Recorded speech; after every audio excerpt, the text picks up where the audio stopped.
திராவிடர் விடுதலை கழகத்தின் மாவட்ட தலைவர் மரியாதைக்குரிய தோழர் மதியழகன் அவர்கள் பேசுவார்.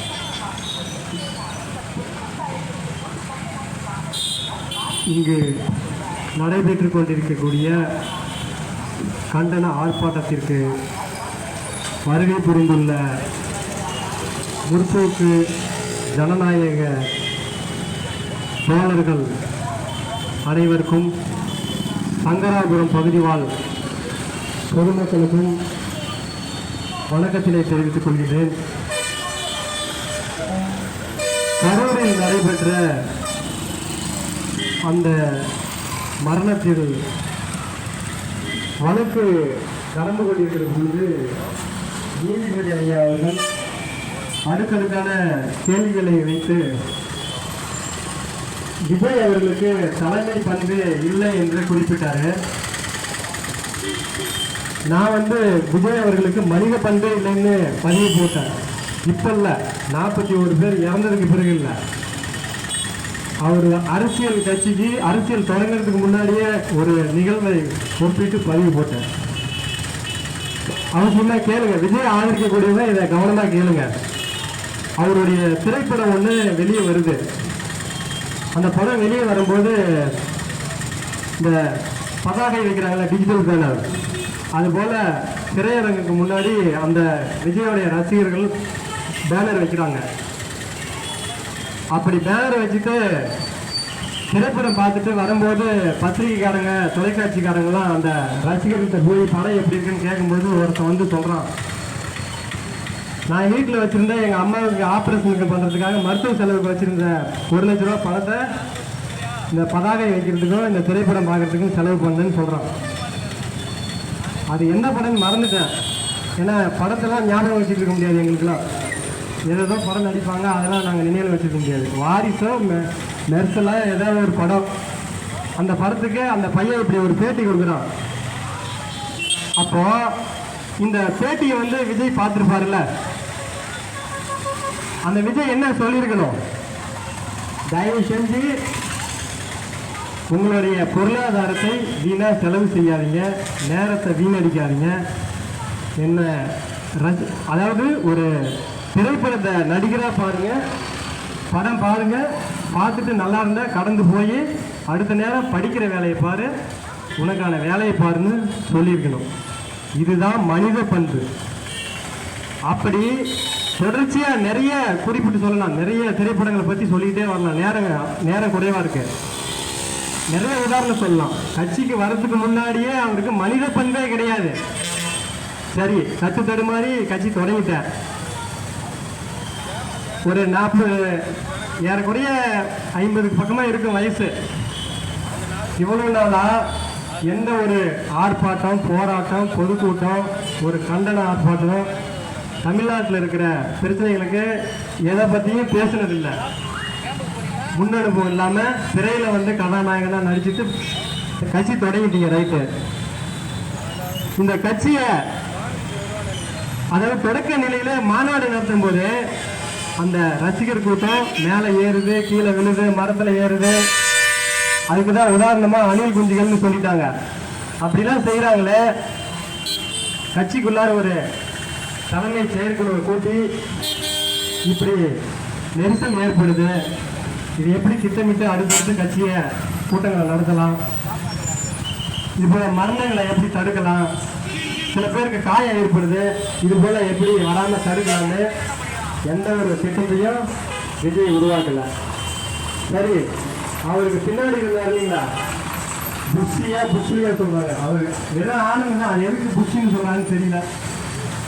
புஷ்ஷி ஆனந்த் தான், தாதா மாரி அந்த ஊர் பேருக்கு புஷ்ஷி ஆனந்த். ஆதவர் தான். இன்னும் சில பேர்லாம் இருக்காங்க, பாஜகவிலிருந்து வந்த ஒரு நிர்வாகி கூட அதில் இருக்காரு. அவர்களுக்கெல்லாம் தகுதிக்கான ஆய்வு செஞ்சியா. இப்போ என்ன சொல்றாங்கன்னா, எங்கேயுமே இது மாதிரி பிரச்சனை நடக்கவே இல்லைங்க, கரூரில் மட்டும் நடந்துச்சு, கரூரில் மட்டும் எப்படி நடந்துச்சுன்னு கேள்வி கேட்குறாங்க. நாங்கள் என்ன கேட்குறோன்னா, மாநாடு தொடங்கிலிருந்தே இறந்துக்கிட்டு தான் இருக்காங்க, நெரிசலில் காயம் ஆகிட்டு மருத்துவமனையில் சிகிச்சை போட்டுருக்காங்க, கை கால் உடஞ்சவங்கலாம் ஆதாரம் இருக்குது. உனக்கு கண்ணு தெரியுதா, காது கேட்குதா, தமிழ்நாட்டில் தான் இருக்கிறியா, என்ன செய்தி தான் பார்க்குறியா, அந்த நிகழ்ச்சியெல்லாம் பார்த்துக்கியா, மரத்தில் ஏறி விழுறான், பொது சொத்தை சேதப்படுத்துகிறான், நாகையில் பிரச்சாரம் நடந்தப்ப மயக்கம் அடைஞ்சு வேனில் தூக்கிட்டு போனாங்க, நாமக்கல் பிரச்சாரத்தில் மருத்துவமனையை சேதப்படுத்திருக்கான். இதெல்லாம் உங்களுக்கு கண்ணுக்கு தெரியுதா தெரியலையா? இல்லை கரூரில் செந்தில் பாலாஜி இருந்தார், அதனால தான் அங்கே மட்டும்தான் இப்படிலாம் நடந்துச்சுன்னு சொல்லுவீங்க. சரி, இத்தனை நாளாக எத்தனையோ வீடியோ ஆதாரம் தொடர்ச்சியாக வந்துக்கிட்டு இருக்கு. ஏதாச்சும் ஒன்று எடுத்தாண்ட இங்கே பாருங்க, இந்த நபர் எங்கள் கட்சி கிடையாதுங்க, இந்த நபர் திமுகவை சேர்ந்தவங்க, இந்த நபர் மர்ம நபர்னு ஆதாரத்தை காட்டு, இது வரைக்கும் காட்டுங்க. தொடர்ச்சியாக போய் பேசிக்கிட்டே இருக்கேன். உன் மேலே இருக்கிற குறையை ஏற்றுக்கவே மாட்டேங்கிறேன். ரசிகர்களை தொடங்கி தலைவர் வரைக்கும் ஒரே மாதிரியே இருக்கீங்க. நீதிபதியை விமர்சிக்கிறீங்க. இன்னைக்கு உனக்கு தலைமை பண்பு இல்லைன்னு சொல்லிட்டா நீதிபதி வரைக்கும் விமர்சனம் செய்றீங்களே தவிர உங்க மேல இருக்கிற குறையவை ஏற்றுக்க மாட்டேங்கிறீங்க. அதாவது இவருடைய இந்த கட்சியை பற்றி சுருக்கமாக சொல்லணும்னா, ஒரு காமெடி காட்சியை ஒப்பிட்டு பேசலாம். தனுஷ் நடிச்சிருப்பாரு படிக்காதன்னு ஒரு திரைப்படம். அந்த திரைப்படத்தில் பார்த்தீங்கன்னா விவேக் தாதா கெட்டப்பில் வருவார், அதாவது ரவுடி கெட்டப்பில் வருவார். எதிரில் இருக்க ஒரு பிளம்பிங் பைப்பு, இரும்பு பைப்பை தூக்கி விவேக் அடிக்க வருவான். மேலே ஒயரில் பட்டோடனே அவனுக்கு ஒரு மாதிரி ஷாக் அடித்த உடனே விவேக் பார்த்துட்டு காலால் எட்டி வச்சு கீழே தள்ளிடுவார். அங்கே இருக்கிற மக்களுக்கெல்லாம் தெரியாது மேலே பிளம்பிங் பைப்பு கரண்ட் கம்பியில் மோதி இருக்குங்க. ஆகா, மக்கள்லாம் நம்மளை நம்பிட்டாங்க, என்னை உடனே தூக்குவிடா, நான் பெரிய தாதா, என்னை அங்கேயும் தூக்கிட்டு அலையிடான்னு சொல்லுவார். அந்த பசங்க கூட இருக்கிற பசங்க 2 பேர் ஆட்டோவில் ஏற்றி ரவுண்டு போயிட்டு ஏற்று நேரத்தை இறக்கி விடுவாங்க. அந்த மாதிரி திரைப்படத்தில் சர்க்காருன்னு நினைக்கிறேன், ஏதோ ஒரு படத்தில் பெரிய புரட்சி செஞ்ச மாதிரி அவருக்குள்ள ஒரு மாயை பக்கத்தில் இருக்கவங்க தூண்டி விட்டாங்க. நீங்க அரசியலுக்கு வந்தா பெரிய ஆளா வந்துடலாம், உடனே அடுத்த முதல்வரே நீங்க தான், எந்த போராட்டம் ஆர்ப்பாட்டம் எதுவும் தேவையில்ல அப்படின்னு தூண்டி விட்டாங்க. அது மாதிரி படத்துல நடிச்ச விஜய்க்கு மக்கள் இயல்பு வாழ்க்கையில இங்க என்ன பிரச்சனை இருக்குன்னு ஏதாவது தெரியுமா? 1% கூட தெரியாது. இங்க இருக்கிற தோழர்களுக்கு இருக்கக்கூடிய நிறைய குறிப்பிட்டு சொல்லலாம், நிறைய பண்புகள் இருக்கு, தலைமை பண்பு இருக்கு, போராட்ட சிந்தனை இருக்கு, இங்க இருக்கக்கூடிய பிரச்சனை குறித்த தெளிவு இருக்கு. இதுல இங்க இருக்கக்கூடிய தோழர்களுக்கு இருக்கிற 10% கூட விஜய்க்கு தெரியாது. அந்த விவேக் காமெடி மாதிரி மக்கள் சொன்னோடனே அரசியலுக்கு வந்துட்டாரு, அவர் கூட இருக்கவங்க தூண்டி விட்டோடனே. அதே போல அந்த சமரச சிம்ம ரெட்டி உன்னை கூப்பிடுறாருன்னு சொல்லும்போது அவர் இங்கே வந்தா செய்கூலி இல்லை சேதாரம் இருக்கும், நான் அங்கே போனா செய்கூலியும் இருக்கும் சேதாரம் இருக்கும்னு விவேக் சொல்லுவார். அவன் கூப்பிட்டதுக்கும் நீ பேசுனதுக்கும் சம்பந்தம் இருக்கான்னு கூட இருக்கிறவங்க கேட்பாங்க, தனுஷ் கேட்பாரு. அதே மாதிரி தான், அதாவது விஜய் கூட்டத்துக்கு வராரு, மாநாட்டுக்கு வராரு, எழுதி கொடுத்தது அதுலயே எழுதி கொடுத்தது தான் விவேக் படிப்பாரு. நான் எழுதி கொடுத்தது கரெக்டாக பேசுறேன்னு தான் பார்க்கணும், பாயிண்ட்லாம் கண்டுபிடிக்க கூடாதுன்னு சொல்லுவாரு. அதே மாதிரியே விஜய்க்கு எழுதி கொடுத்ததுல ஒண்ணு கூட ஒழுங்கா பேசல. அதாவது இவ்வளவு பேரு அங்க போய் கூடி இருக்கீங்களே, அவர் உங்களுக்கு என்ன வேலை வாய்ப்பு தரேன்னு சொன்னாரா, இல்ல கல்வி சார்ந்த ஏதாவது அடுத்த நகர்வுக்கு அந்த மாணவர்களுக்கு ஐடியா கொடுக்குறேன்னு சொன்னாரா, இல்ல இங்க இருக்கக்கூடிய பிரச்சனை குறித்து ஏதாவது உங்களுக்கு சொல்லியிருக்காரா? 7 மணி நேரம் போய் அங்க காத்திருக்கீங்களே, இந்த பேருந்துல ஏறுனா அந்த ஓட்டுநர் மக்களை பொறுப்பா கொண்டு போய் சேர்க்கணும்னு கொஞ்சம் மெதுவா ஓட்டினா சீக்கிரம் பார்த்து ஓட்டு, மாட்டு வண்டி மாதிரி ஓட்டாதன்னு மிரட்டுறீங்க. வங்கிக்கு போனா உடனே வேலை நடக்கணும்னு மிரட்டுறீங்க. எங்க போனாலும் கடைக்கு போனாலும் அவசரப்படுறீங்க. விஜயை பார்க்கறதுக்கு உங்களுக்கு 7 மணி நேரத்துக்கு அங்க என்ன உங்களுக்கு பயன் இருந்துச்சு? அங்க போய் ஏன் கூடி கிடக்குறீங்க? சிந்திக்க வேண்டாமா? விஜய் என்ன ஒரு பெரிய விஞ்ஞானியா, அல்லது சுதந்திர போராட்ட தியாகியா, அல்லது ஈழத்தமிழகத்தில் அந்த தமிழர்களுக்காக போராடிய பிரபாகரன் போன்ற ஒரு போராளியா? விஜய் என்ன செஞ்சாரு? இத்தனை பேர் இறந்து போயிட்டாங்க. இதுல தமிழ்நாடு அரசு 10 லட்ச ரூபா கொடுத்துருக்கு. என்னுடைய பார்வையில அது தவறு. ஏன்னு சொன்னீங்கன்னா, அவர் முதல் மாநாடு தொடங்கினார்ல, அதுல இருந்து இதுவரைக்கும் எத்தனை பேர் இறந்துருக்காங்களோ, எத்தனை பேருக்கு படுகாயம் இருக்கோ, கை கால் உடஞ்சிருக்கோ, அத்தனை பேருக்கும் நிவாரணத்தை விஜயோட சொத்தை பறிமுதல் செய்து அந்த மக்களுக்கு வழங்கணும். அதுதான் சரியான நியாயம். 20 லட்சம் கொடுக்குறேன்னு சொல்லிட்டு இது வரைக்கும் அமைதியா இருக்காரு. அது என்னாச்சுன்னு கேக்குறாங்க.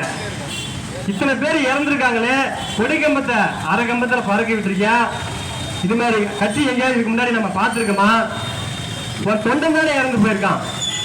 உன்னை பார்க்கணும்னு ஒரு ஆர்வ கோளாறுல வரானே, இது மாதிரி செய்யலாமான்னு ஒரு அறிவு அந்த ஒரு அடிப்படை அறிவாக இருக்க வேண்டுமா இல்லையா?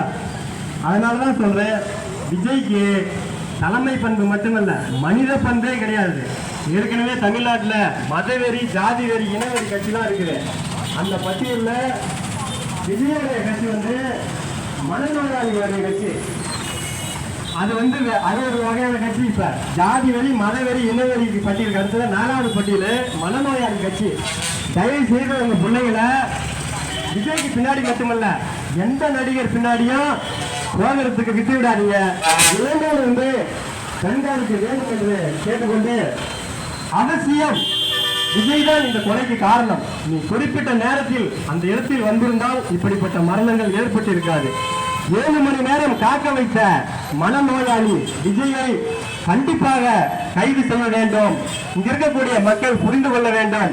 விஜய் மீது, விஜய் சொத்துக்களை பறிமுதல் செய்து பாதிக்கப்பட்டவர்களுக்கு நிவாரணம் வழங்குவதோடு விஜயை கைது செய்வதற்காக தமிழக அளவில் மக்கள் ஒன்றிணைந்து அடுத்த போராட்டத்தை முன்னெடுக்குமாறு கேட்டுக்கொண்டு வாய்ப்புக்கு நன்றி கூறி நிறைவு செய்கின்றேன். நன்றி.